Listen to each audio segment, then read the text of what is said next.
de l'École branchée au colloque Claire 2018. J'ai la chance d'accueillir Alain Poitras, qui est coordonnateur des écoles communautaires entrepreneuriales du district scolaire francophone Sud. Alain, bienvenue! Merci, Hey! merci. Enchanté, Alain. Ce qu'il m'a tout de suite ébahi en te voyant, c'est ta cravate. Oui. Parle-moi-en donc de ta cravate. En fait, plusieurs interpellent ma cravate, tout simplement parce que ça représente la vision de l'école communautaire entrepreneuriale, donc où chaque enfant est heureux de venir apprendre à l'école.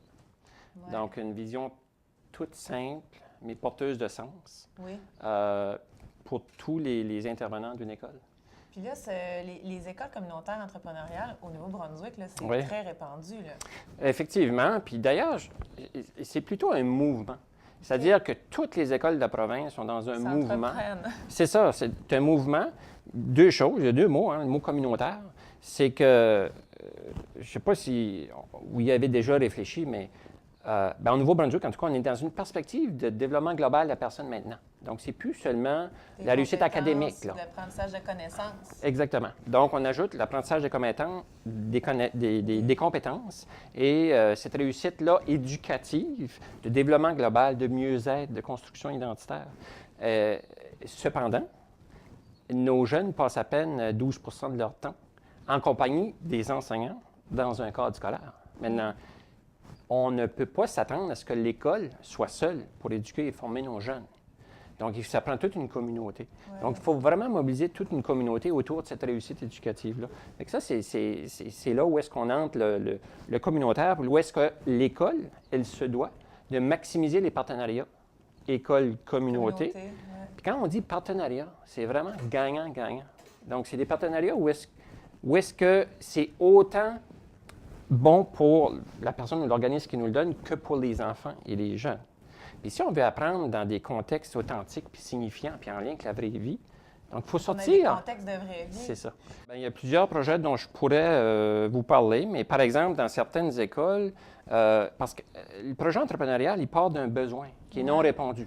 À titre d'exemple, il pourrait y avoir dans une école où est-ce qu'il n'y a aucune collation santé qui sont offertes, par exemple, à la récréation ou à l'heure du dîner. Donc, on pourrait amener ces jeunes-là à développer des collations santé, mais en même temps, pouvoir faire leur français, pouvoir faire leur sciences, avoir des résultats d'apprentissage qui sont connectés en lien avec le projet qu'on est en train de faire. Donc, c'est une pierre deux coups. On apprend avec le projet, on développe l'esprit d'entreprendre, qui développe le leadership, le travail d'équipe, l'autonomie, parce que les jeunes on place les jeunes en situation d'initier, de réaliser, de gérer le projet comme tel. Et par la suite, c'est que ça développe l'esprit d'entreprendre en mettant les résultats d'apprentissage des programmes, puis en même temps, on offre un service de collation santé. Donc, parce que quand on répond à des besoins, ça génère de l'engagement et de la motivation. Donc, puis il y a plein de projets, puis ça, c'est autant de maternelle à la 12e année. Puis il faut se le dire, dans le sens que développer l'esprit d'entreprendre du jeune, développer cette culture entrepreneuriale-là, ça commence dès le plus bas âge. Puis il ne s'agit pas ici de développer, parce qu'il faut vraiment comprendre que l'entrepreneuriat éducatif, il y a une dimension, je dirais, spécifique économique, là, que la plupart des gens pensent que, faut former des entrepreneurs, vous voulez former des entrepreneurs. Mais non, c'est pas ça. Exactement. C'est la dimension large, c'est le s'entreprendre de la personne. Donc, dans un projet entrepreneurial, ce que je dis souvent aux enseignants, tu n'as pas besoin de vendre rien dans un projet entrepreneurial. Parce que la finalité, ce n'est pas de vendre quelque chose. La finalité... De répondre aux besoins. Exactement. Non répondus du milieu. Et voilà. Et la magie, ça s'opère parce que dans le projet entrepreneurial, ils sont amenés soit à créer un produit, à offrir un service ou à organiser un événement. Et ça, c'est en réponse aux besoins qui ont été identifiés. Par exemple, les collations santé pour répondre aux besoins. Par exemple, une vidéo contre l'intimidation.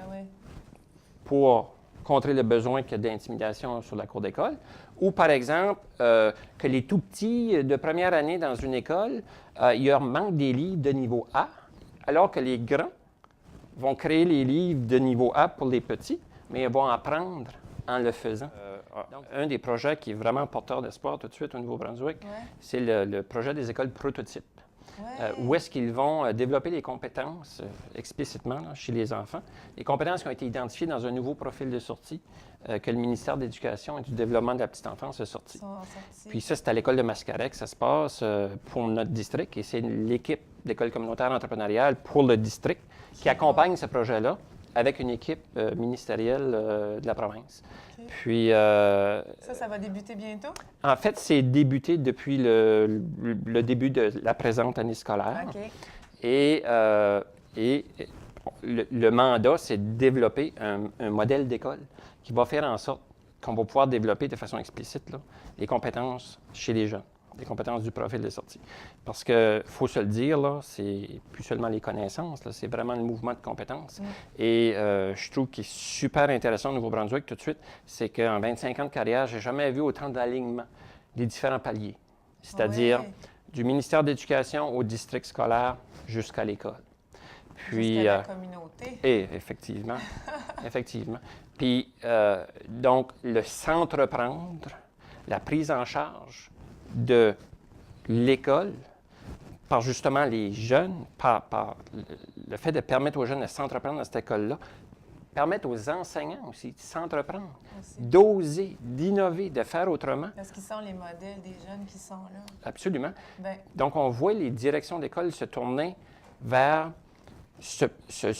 comment je peux te dire ça, ce souci que chaque enseignant s'épanouisse dans son travail. Donc, leur faire confiance, oser, puis se donner droit à l'erreur.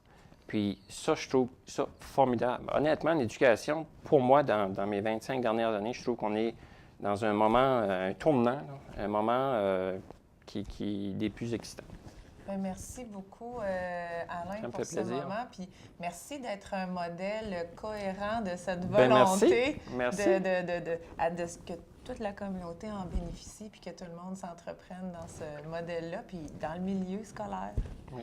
Merci. Et surtout, merci à vous là, de nous permettre de faire rayonner les bonnes choses qui se passent en éducation. Ça fait vraiment plaisir. Merci. Merci beaucoup. Merci.